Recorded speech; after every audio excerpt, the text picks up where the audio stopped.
Everything's fine. Don't worry. Don't be alarmed. Everything is just fine. You know, we really gotta get a different position for the keyboard or something. If I'm gonna be like the navigator, you know, or a different position for the camera, maybe that would probably be more like it. Yeah, just move it over a bit.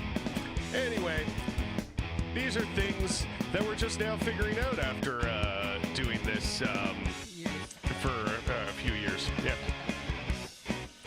So anyways, welcome to the Rough Report. I am Jimmy Ruffian. This is Nat. And yeah, we're going to talk about some stuff. Because stuff keeps happening, as I'm sure you might be aware. It doesn't really stop. Turns out this week stuff continued to happen. Yeah. Unlike what our expectations were. The linear passage of time and continues unabated. And a population of 9 billion people or whatever waking up every day. Yeah. Things keep doing and transpiring. And so shall we. I'm not even drunk yet. I swear to God, I might be a little stoned. I had a little weed before we started today. A little food drunk because of a big burrito they just inhaled. Yeah, I did have a big burrito. That was pretty good. Yeah, I might be a little. All the blood flows going to the tummy right now. Yeah. So I was away at a cottage all weekend. So I'm just getting caught up with the news. I've not directly watched the RNC stuff because honestly, like all in all, from what I gathered from the RNC, not much to see. Couple key points I might talk about on the show today. But of course, the big story is Biden dropping out. And that just happened today. Shocking everybody. Yeah. Like, what? I thought he was getting younger. Yeah. Well, like, it's a funny sort of, like, it's a complicated thing. I'm sure it was not an easy decision because there were a lot of pros and cons to weigh. Right? Like, you know, I feel like this need to preface this like I'm not a fan of Joe Biden, you know. I'm just particularly less of a fan of Trump. I think is the perhaps a way of putting that.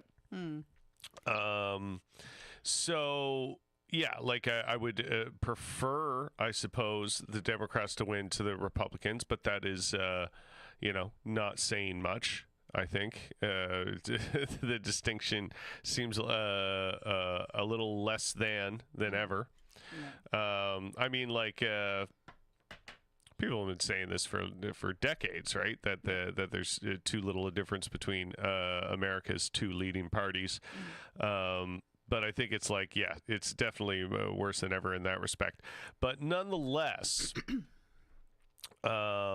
Yeah, you're in this situation where it's once again, it's either gonna be a Democrat or it's gonna be a Republican, and this time the Republican is kind of more or less running on the fact that he's gonna be a dictator, just kind of being a little explicit about it, I guess. Like, he hasn't said it in so many words, but you know, he has actually. Has he? Yeah, he said that on day one. He's like, just for a day, I'll be a dictator, just on day one, and then.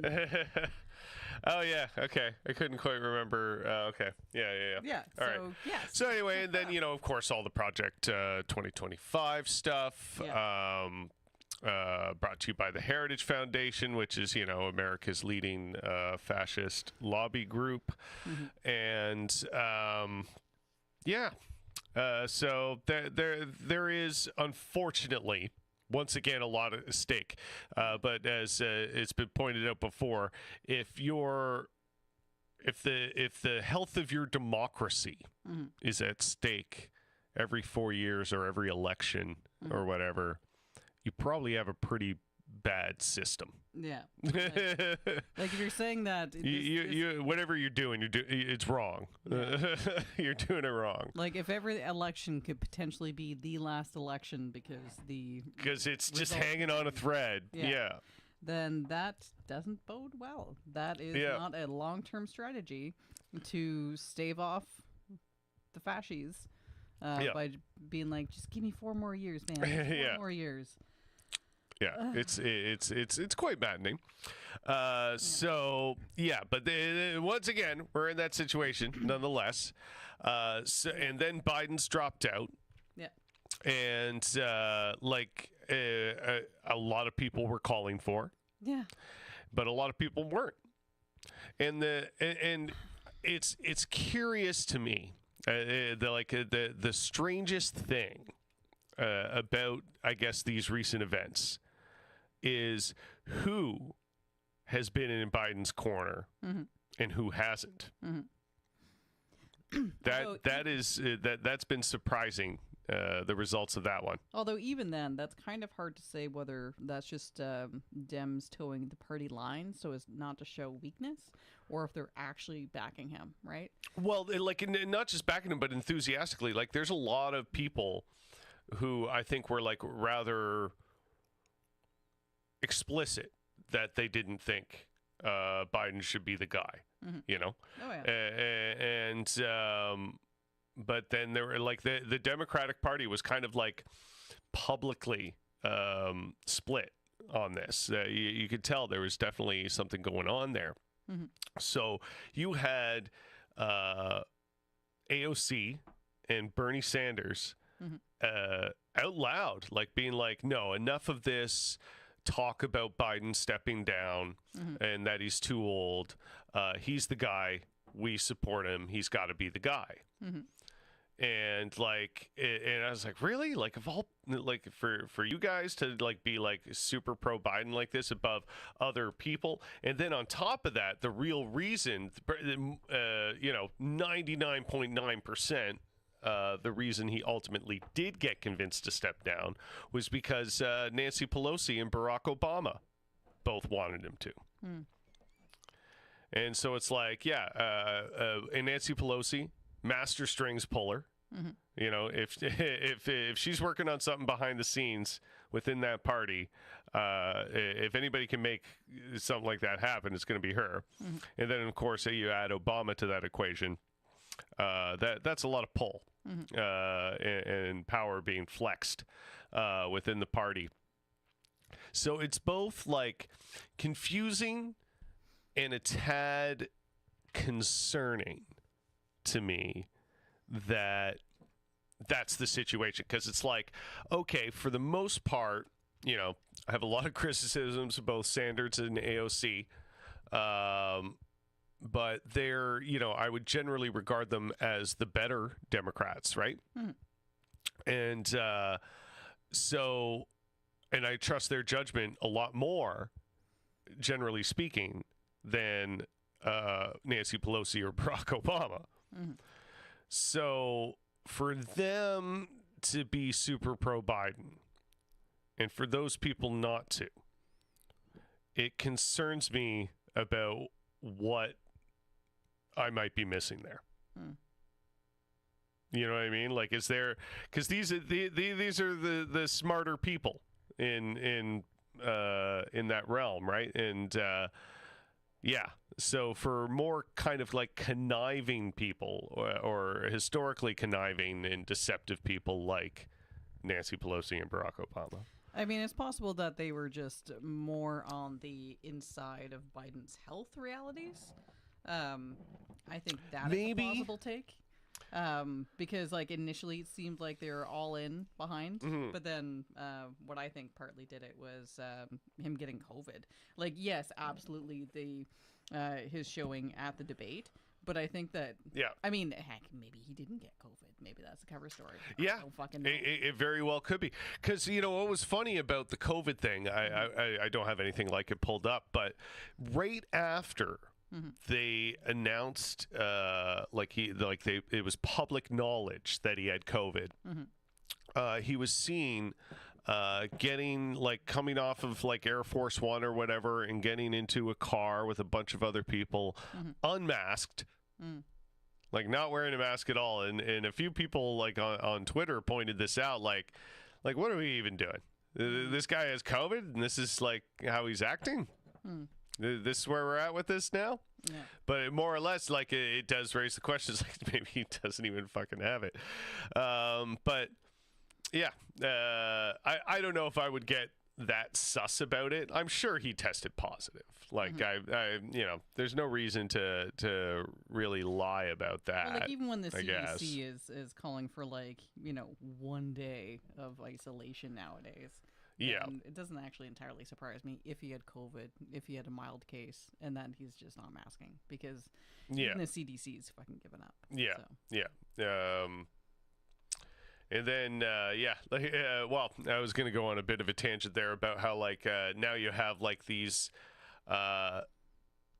almost like militant COVID conscious people just almost using COVID consciousness as, like, a plateau to sort of just be mean and bully others about their choices and stuff.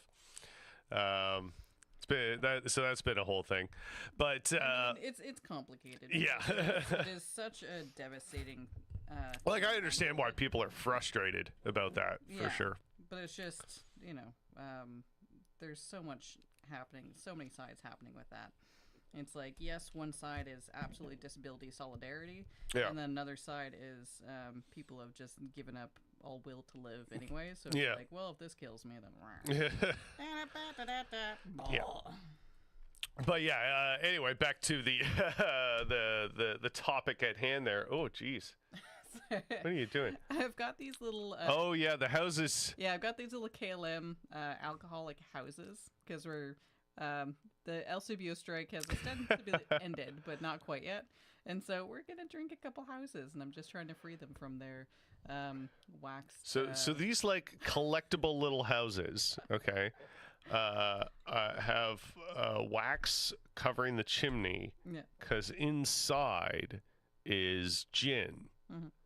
And apparently, according to, like, people on the internet and whatnot, that the gin is still perfectly fine to drink, I guess, if you can get the fucking wax off. Yeah, if you can make it escape.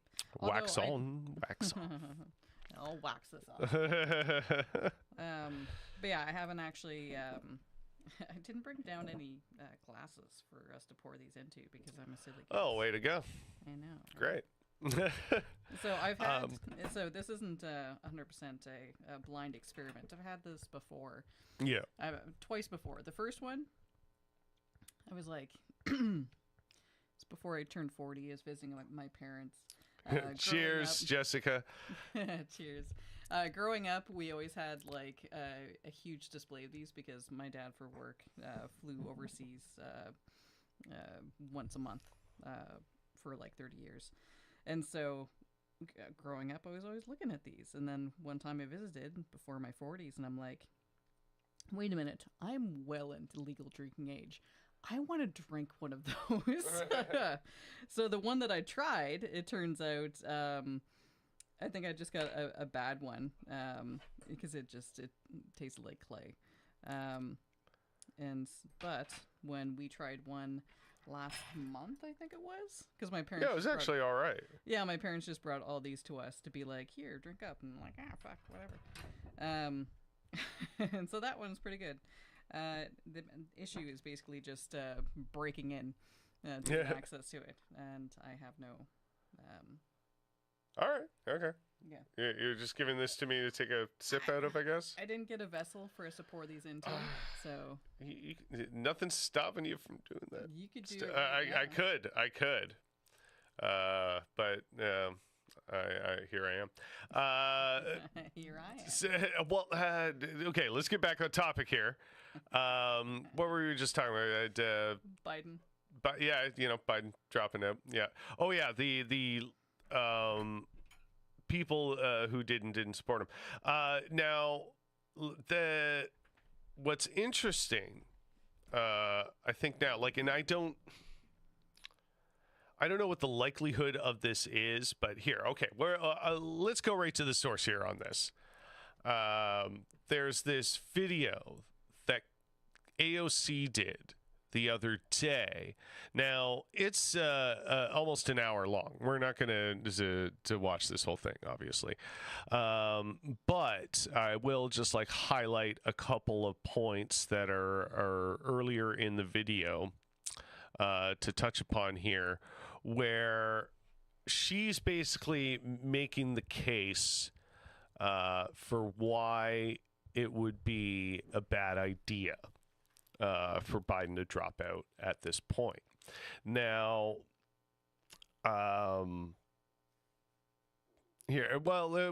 let's watch a bit of it and go along here. So, I have a couple of timestamps here figured out. Okay. And I haven't seen any of this. Yeah. So here, I'll go through the opening. By the way, cheers. Oh, cheers! Yes, drinking houses.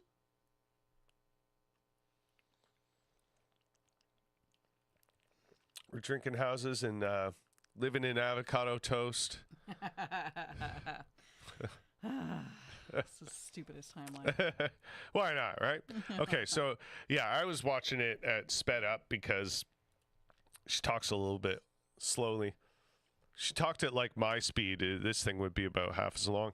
But anyway, here, let's get the screen flipped around here. But that's an aside. That's what I'm here for in terms of work.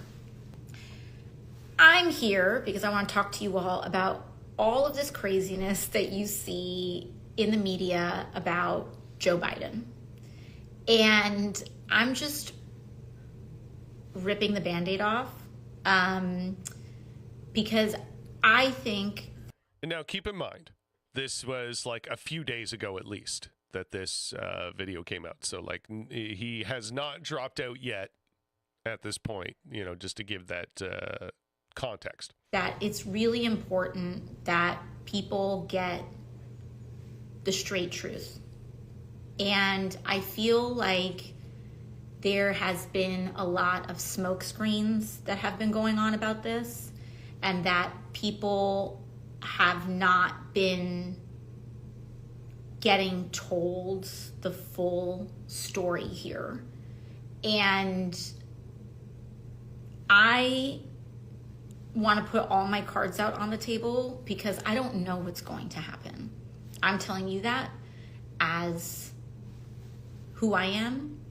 I do not have a crystal ball. I don't know what's going on, but I believe that you all deserve to know what I see in this moment as I see it. And I'm gonna take you through my thinking, and if you disagree with it, and if you think it's terrible, and if you think I'm wrong, that's fine, but I at least want you to know what I see, and we can all come to our own conclusions. All right? So let's get into it. We saw, 2-3 weeks ago now, the president debated Donald Trump. And that debate sucked, okay? It sucked for everybody. Donald Trump sucked. Joe Biden didn't do well, to say the least. And it was just like not great. I think, to be very frank, it pretty closely captured what I think a lot of the mood in the country is right now, which is that people don't love where we're at.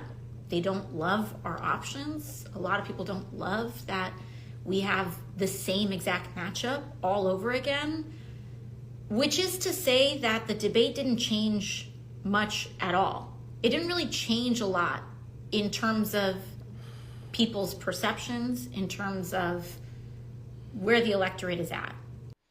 I mean, debates rarely do, right? Like, yeah, okay.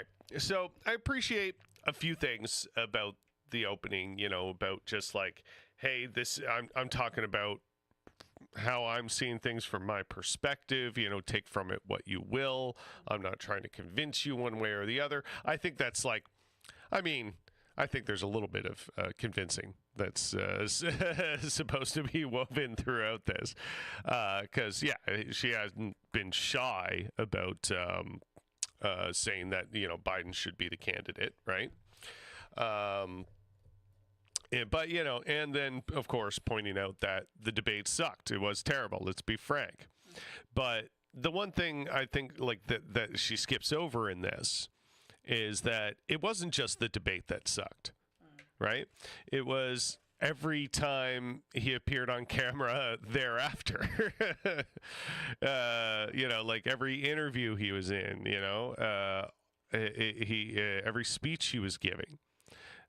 He was showing that he's having a hard time keeping up to this task, and how hard it is. And she mentions this, how hard it is to run a presidential campaign.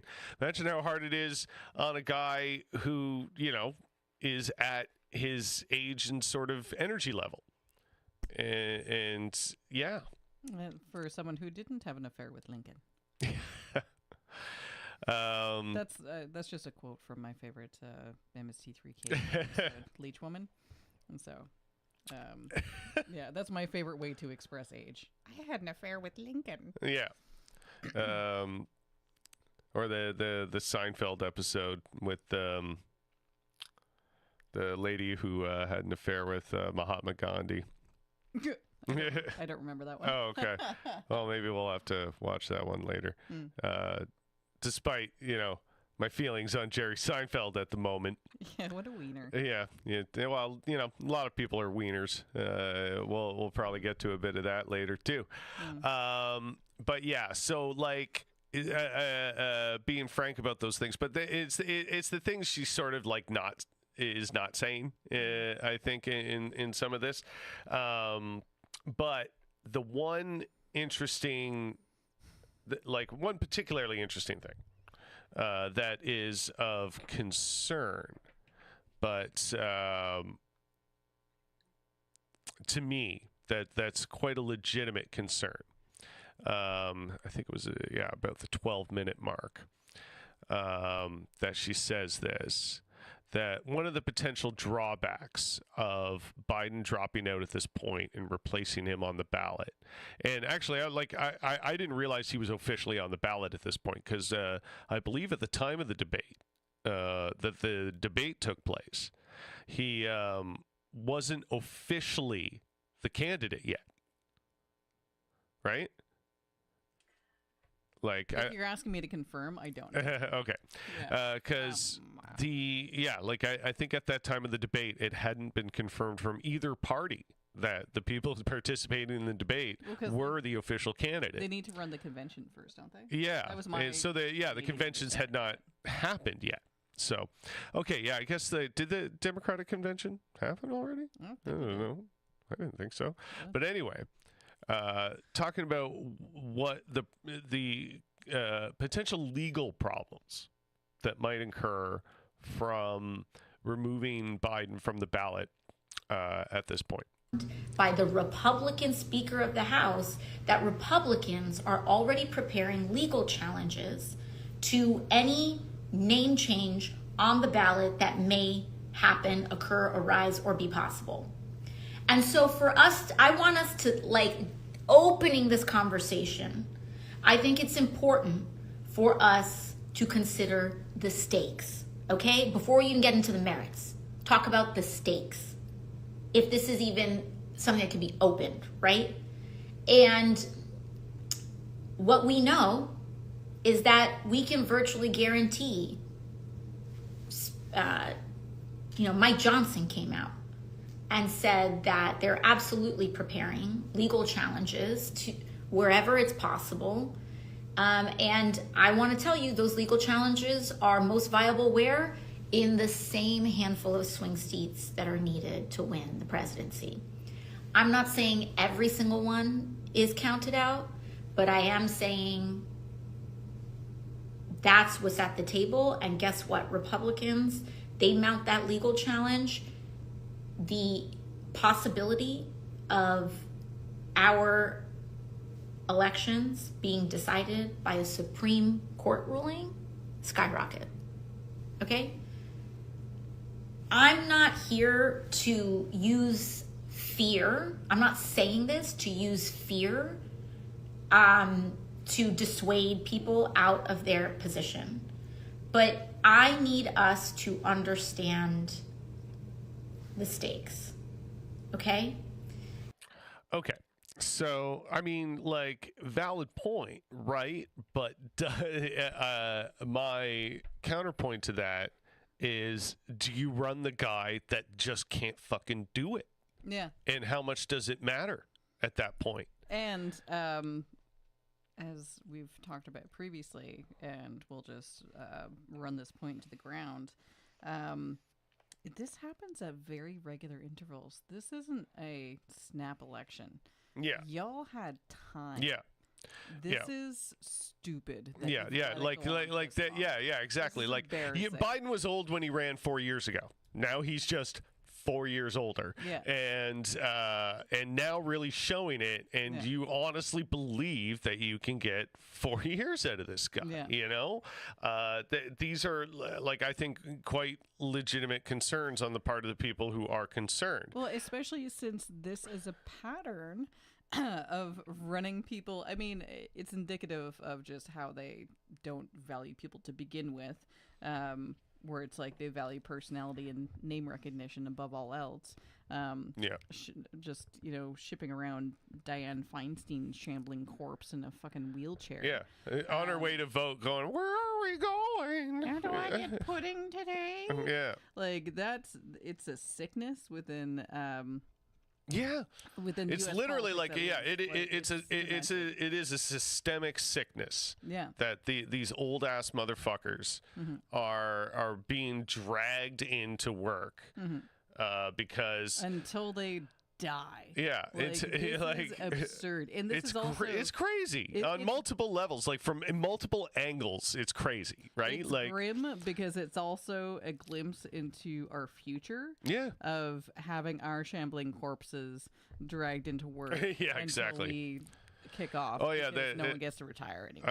I've seen a video of fucking Ben Shapiro earlier, who was all like, quite frankly, I think it's absurd that anybody should retire at 65. They should be working way longer. And this is like coming I from will retire you right now. this is Immediately. this is a guy who whines nonsense into a microphone for like a living. paid. Yeah, to Yeah. get paid, right? Yeah, like you, absolutely. I can see you doing that until you're Yeah. 108. Yeah, years old. like look at Larry Requires King, nothing. right? And Larry King, he actually, I think, like, worked on his show, right? Not just got in front of the microphone and complained about whatever I was feeling that day. But whatever is woke at that Yeah, particular yeah. time. It's woke. Yeah. Yeah, it just woke me from my nap because I'm 89. Yeah. Yeah. Yeah, Ben Shapiro will still probably sound like this at 89, just like maybe a little more slowly, something like that. So he's gonna turn into Torgo from Manos Hands of Fate. Yeah, Torgo. I thought Torgo was a little more gravelly. Maybe I'm misremembering Torgo. Not so much. But yeah, like the fact that there could be legal challenges put forward by the GOP, but it also counterpoint to that though. Isn't it pretty obvious that they were going to put up some kind of legal challenge no matter freaking what? Well, yeah, and the chances of it going to the Supreme Court, if any legal challenge, no matter what the scenario is put forward, like even if they just do the exact same thing they did last time, Yeah. right? Like where they just like claimed over and over again that it wasn't a fair vote and something snaky happened. Now they have the Supreme Court in their favor. Very much stacked in their favor. Which, So, either way, I think like that it's a strong possibility of that happening. And there's no low that these guys won't stoop to, No. right? Like as far as they're concerned, there are no cards that are off the table No. to get to where they want to go. Yeah. Right? So saying, oh, they could pose this legal challenge. Oh, and some other candidate at this point, here. Well, actually, I'll touch on that point next. But you can say on all these things. But yeah, it doesn't change the fact that you are facing an enemy that is hell bent on getting their way and not following the rules if they don't get their way, or putting the people in who decide the rules. Yeah, exactly. Yeah.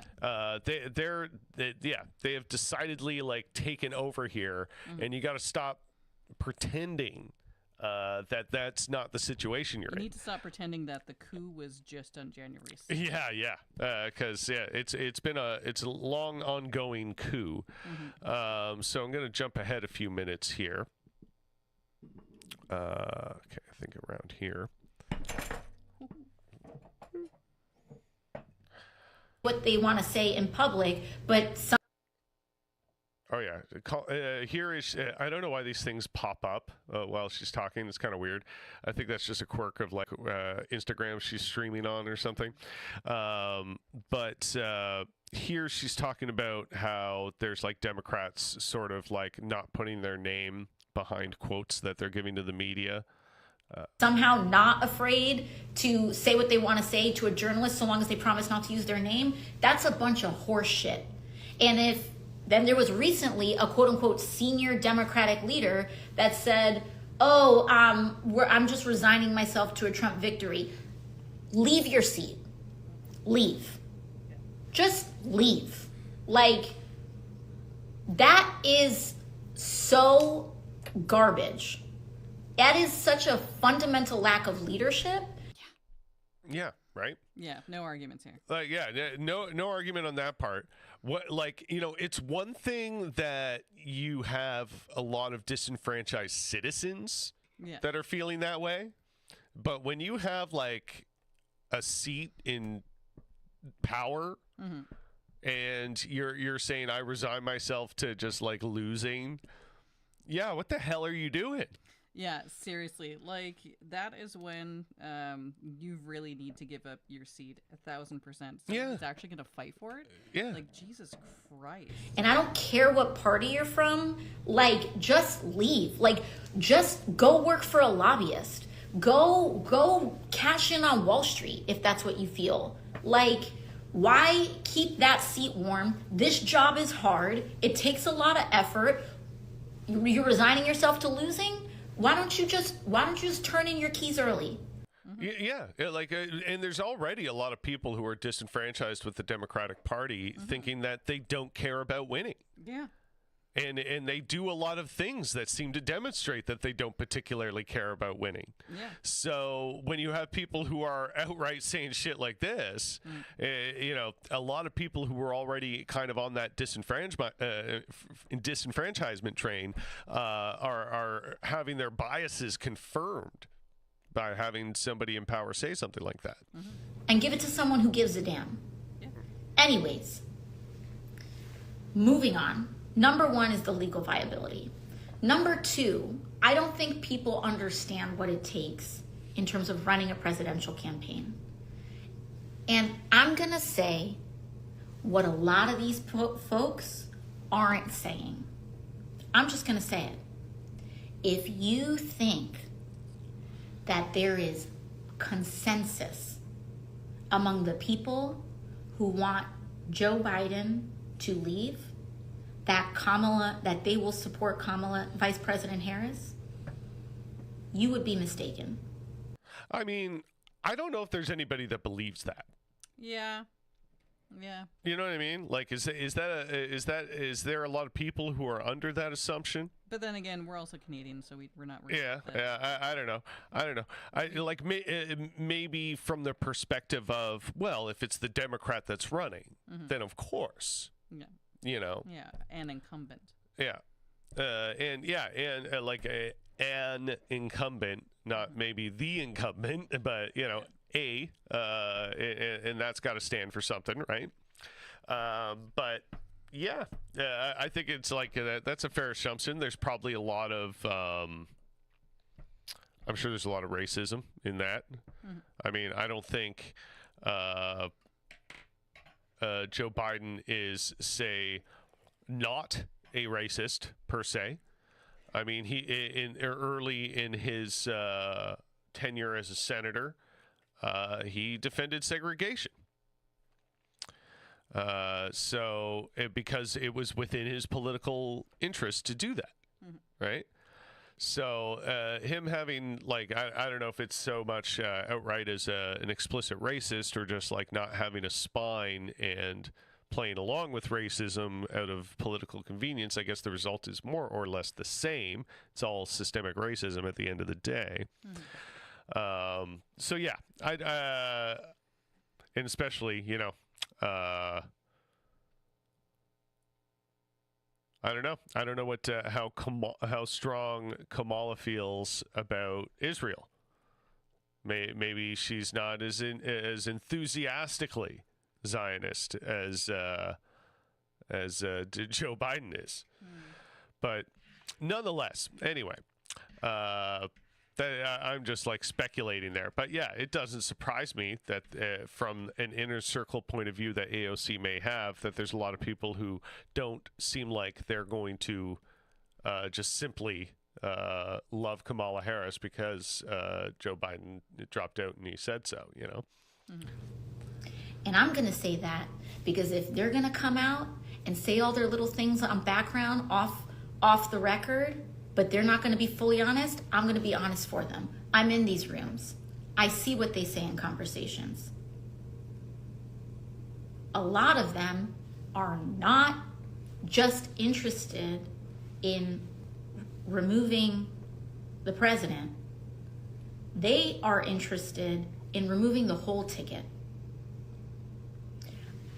Am I here to guarantee that that is what is going to happen or that is what will happen?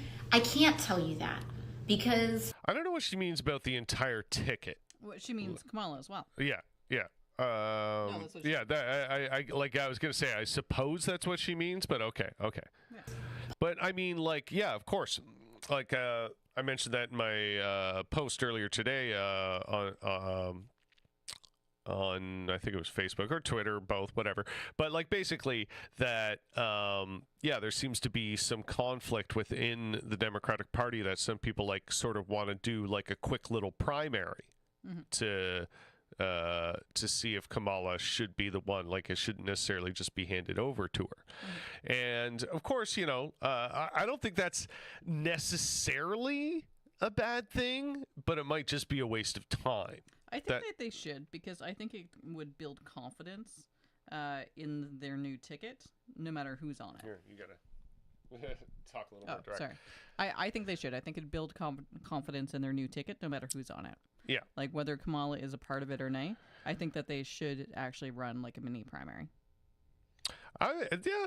It's an interesting perspective. I think people are kind of thinking of this in almost like a time crunch sort of thing. But I mean, we're also still 4 months out, right? So, and the time's going to crunch no matter what. So, yeah. Like, I think that the time would be best spent getting the public's confidence in the candidate.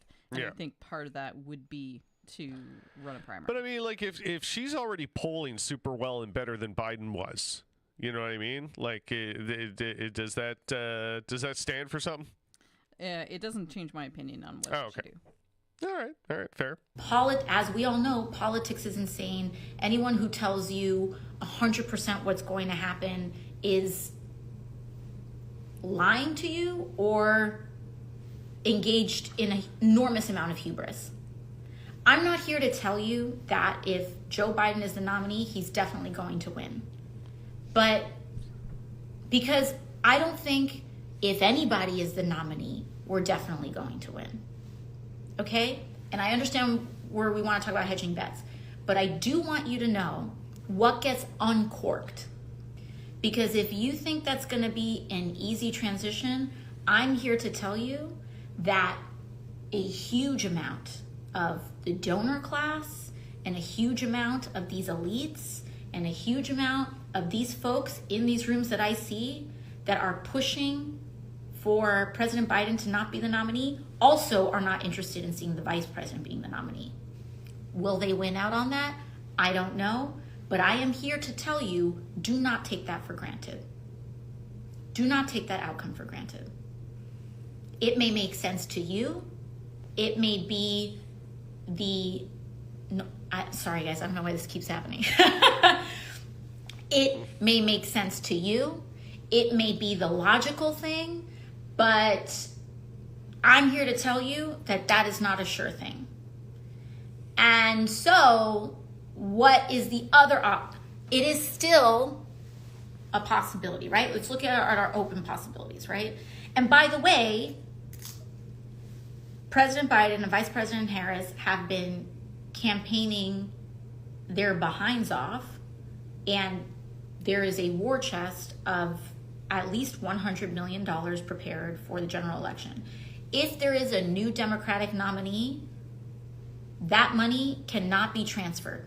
Okay? I'm just like telling you what I know. All right? It can be transferred from a top of the ticket to number 2 on the ticket. It cannot be transferred to someone else. All right? From what I have known. I can also tell you that I have stood up in rooms with all of these people, and I have said, game out your actual plan for me. Game it out. Have you looked in, like, what are the risks of this going to the Supreme Court? Like, what are these things, right? And I'm not here to, like, assert any major thing.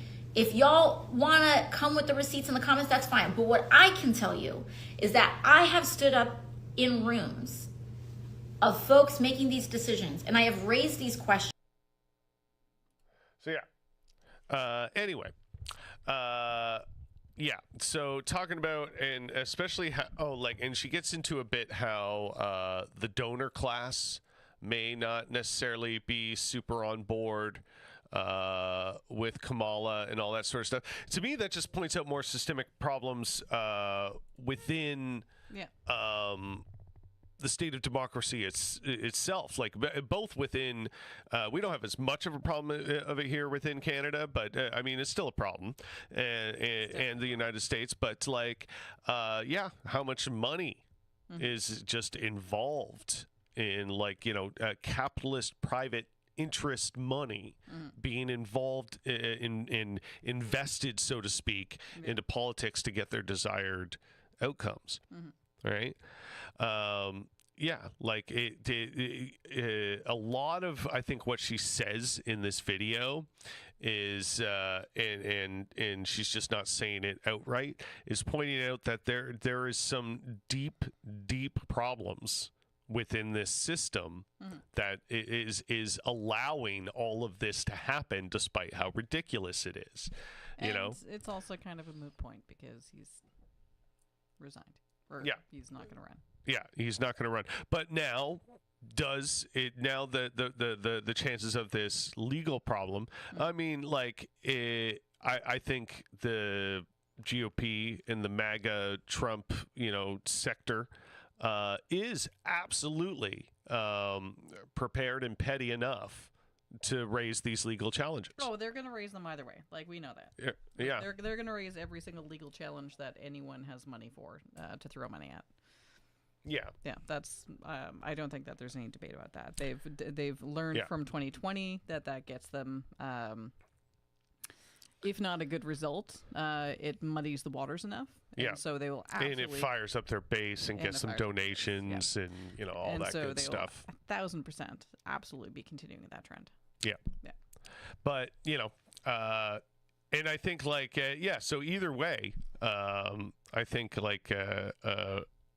my ultimate point here, I guess, to get to this, here, I'll pull up my TikTok, because actually this guy, you should see the whole video that I'm stitching here, because the way he phrases the question, and he's trying to ask it as carefully as possible, because it's a TikTok stitch.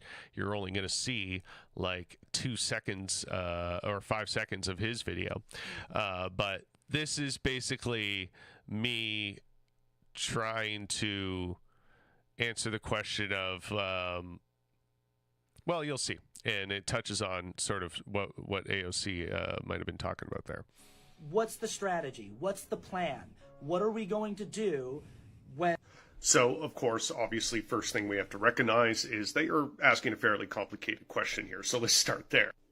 Now, the next thing you have to recognize is to distill your question down to, I guess, its finest point here, which is, you know, the question of lesser evil voting. How do you continue to ethically engage with lesser evil voting when it is fundamentally not democratic, or very much at least less democratic, extremely less democratic than what it's supposed to be? So taking that into account, you then have to recognize this is not a new problem. This is a problem that has existed for decades. It's been going, like, this has been a very big problem, at least since the 80s, probably longer. And then you go, well, okay, if this is not a new problem, this has been going on in decades, how have we been handling this, and how did we get here? Well, continuing to engage with it, continuing to engage with the lesser evil voting, that, and eventually hoping that, you know, voting hard enough is going to yield positive results. And, you know, decades of Reaganism and things like that, here we are. So continuing to just kind of do what we've been doing for the past few decades obviously isn't the way, because whether it be Democrats or Republicans that are in office on a federal level, we have lost collectively so much of progressive leftist, you know, idealistic foothold, and the right wing has taken over so much over that time that we've now worked ourselves into a really difficult spot.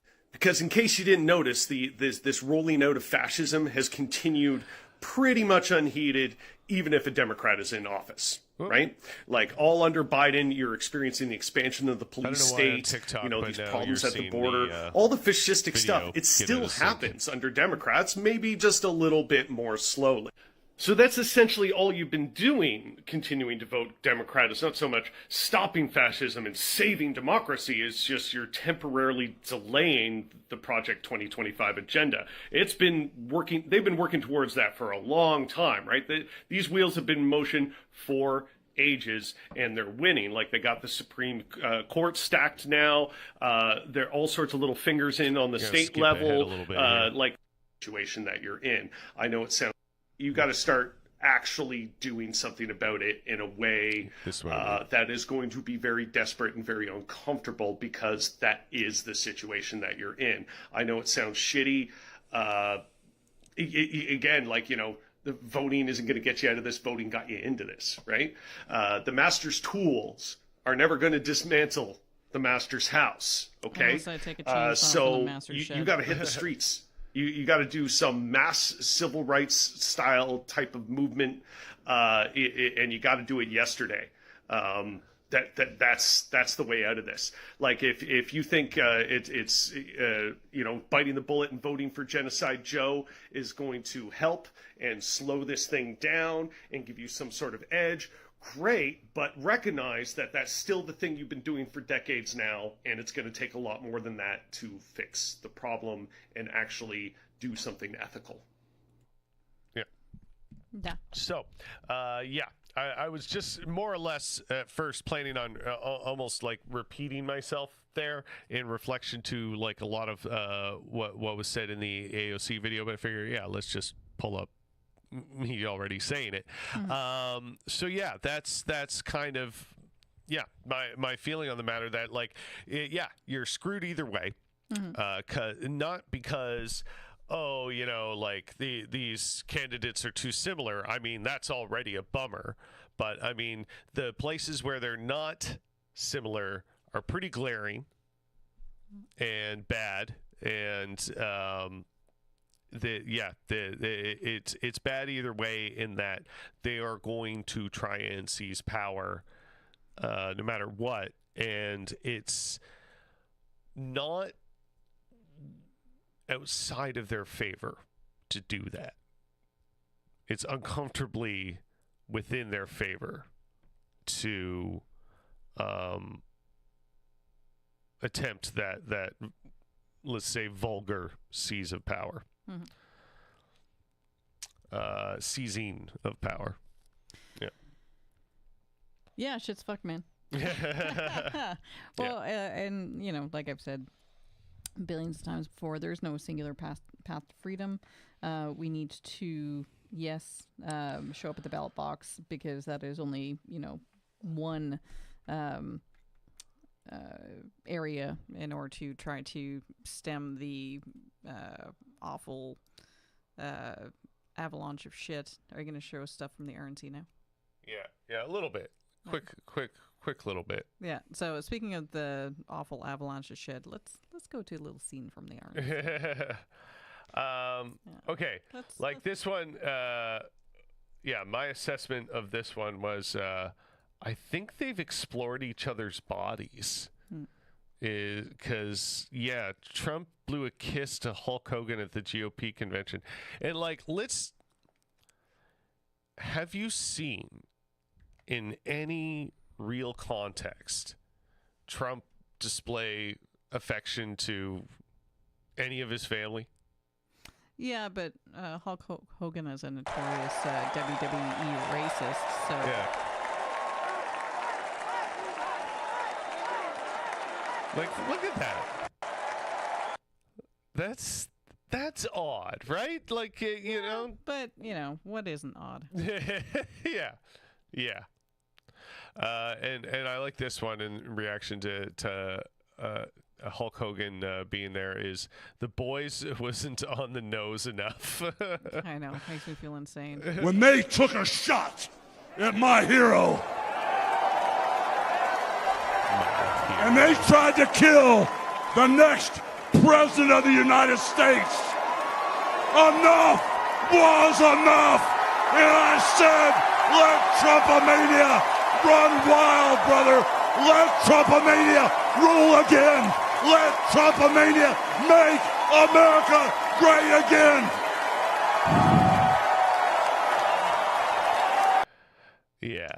So that just immediately makes you think, you saw the assassination attempt footage, right? Yeah. And how Trump put his hand up to his ear. Yeah. And all that. They used to do that all the time in wrestling, the old razor blade in the palm. I love it. I love it. It's perfect. Right? And he has hiding the ketchup packet. Yeah. Yeah. I'm just saying. No, not my hamburger. Yeah. Maybe he pulled a little wrestling theatrics in front of people there. You know what? And then had Hulk Hogan come out and go, when they tried to shoot my hero. That is the funniest conspiracy theory. I will take that to the grave. I will never stop believing that now, because that's the funniest one. I don't want to be conspiracy about it, but if there's one thing that makes me think that there's something suspicious there, it's that. Yeah. Yeah. It's the fact that Trump is a wrestling guy, right? Yeah. He loves we know Trump loves his pageantry, right? And pro wrestling is full of that shit. Oh yeah. And of course, Vince is a piece of shit Republican. Oh, yeah. And big businessman, so of course Trump loves him. Yeah. Yeah. So that's fun. This is fine. Everything's fine. This is the weirdest. Oh yeah, what was? There's one other thing. Oh, I think it was meant to be just I gotta find it now. Stupid thing refreshed.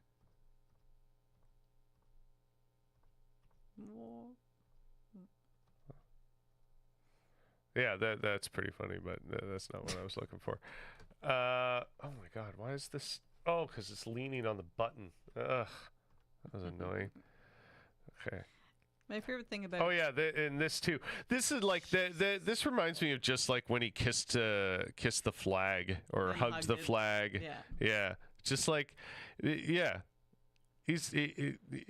Can you pinpoint the exact moment America knew his brain was Jell-O? What do you mean? People who aren't MAGA knew that forever. What are you talking about? Yeah. It's this is the moment they figured it out? Okay.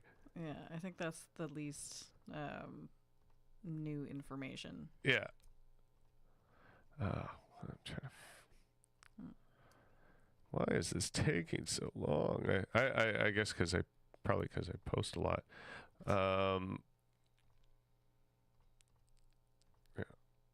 Yeah, here it is. Yeah, because last week we commented about how Kyle Gass made an offhand remark at the Tenacious D show, saying that his wish is that next time they didn't miss.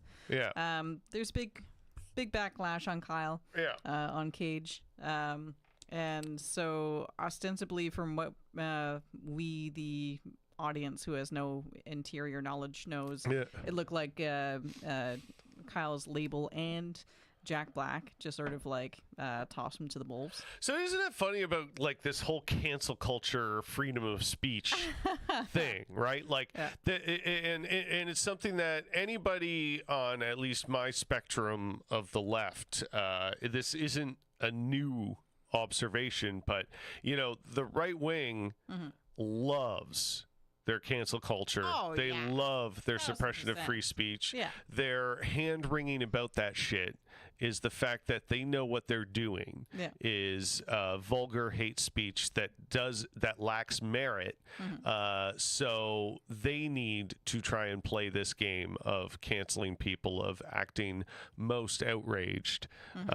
Otherwise, they got nothing, right? They have to be the perpetually most aggrieved all the time, and that's how they think they can gain their cultural edge.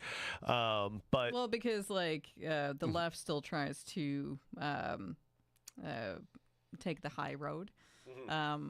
But it's I don't know about like the road. I mean, I'm not of the high road left. Let's say I feel like that's more of like a liberal thing. Liberal centrist thing. You know what? I'll give you that one. Yeah, I think a lot of people for me, I'm like, fuck him. Like he should be able to make the joke that the motherfucker should get offed. Who cares? No, I know. Gives a shit. I stand with Kyle. 100,000%. And anyone who pissed and whinged about it, we're joking about somebody who's like in actual institutional power, having harm come to them, and that's sort of part of this whole freedom of speech thing, is being able to have the freedom of speaking truth to power, your truth to power, and being able to say the N-word. I'm sorry, it doesn't quite qualify as the same thing. And I think they know that. Yeah, I think they know that. But being able to commiserate that something that would have been a net good on humanity didn't quite land the mark. Yeah, that's that falls under free speech. Absolutely. I think a lot of people have been referencing it recently, that old viral video. I think it's from like 15 years ago now, I want to say, where of the guy saying, I can't tell you legally. Yes. Yeah,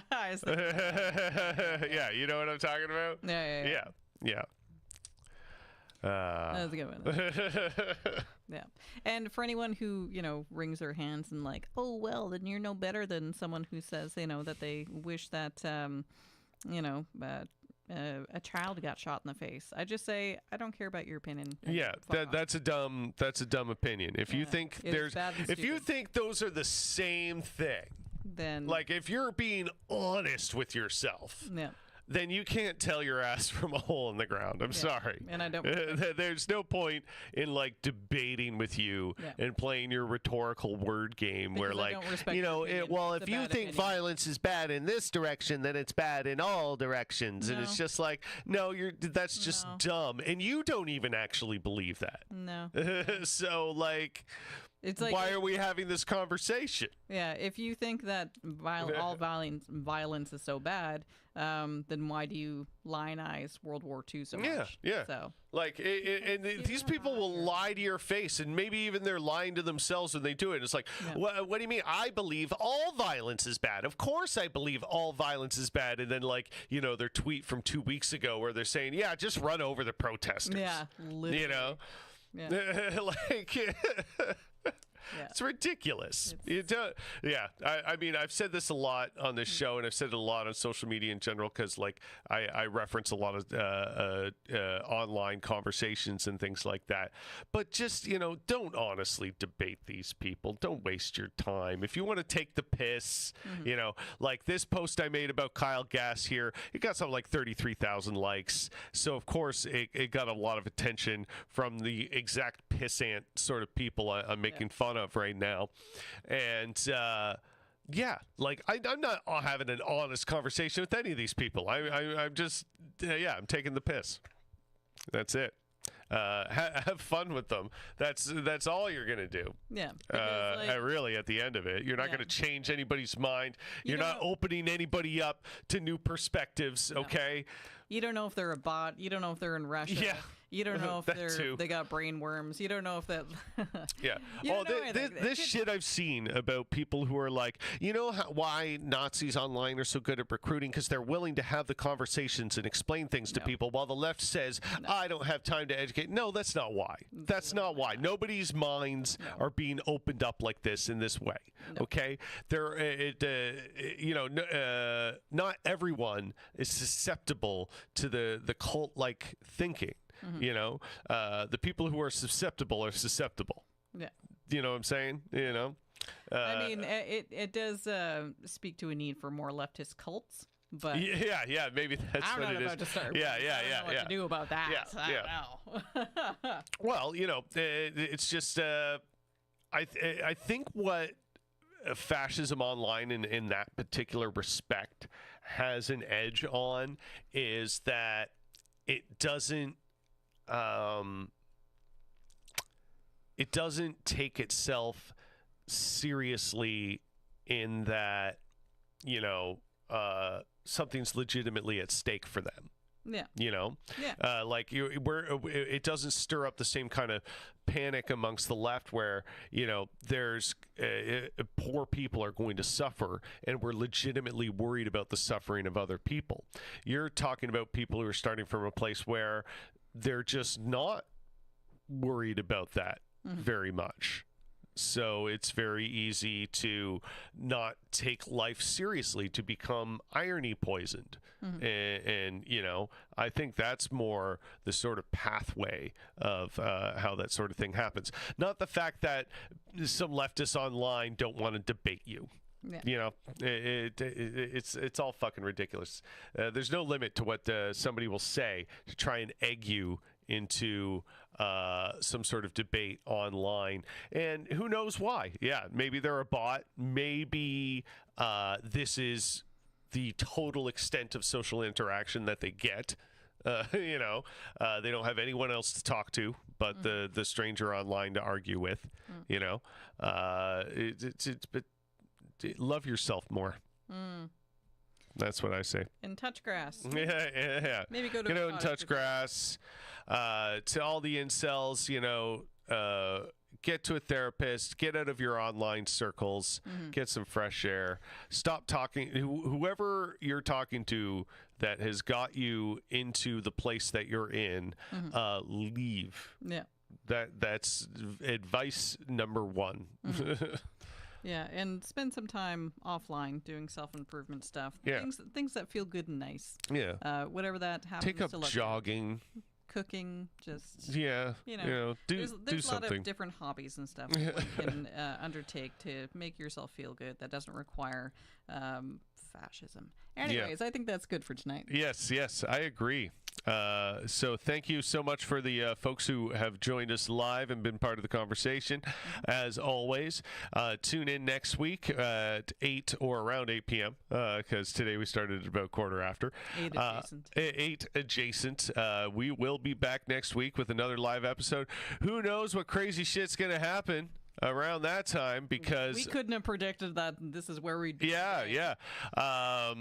I mean, I only predicted a few days ago that Biden was going to drop out, only because of the whispers I was seeing on social media and people going, there's a lot of Democrats who are starting to go to bat for him stepping down.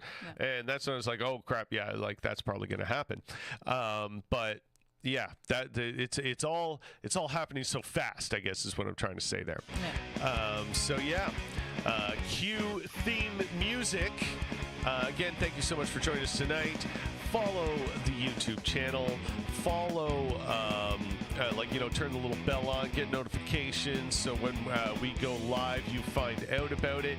And of course, be part of the Custom Song Contest 2024. Help support the Rough Go.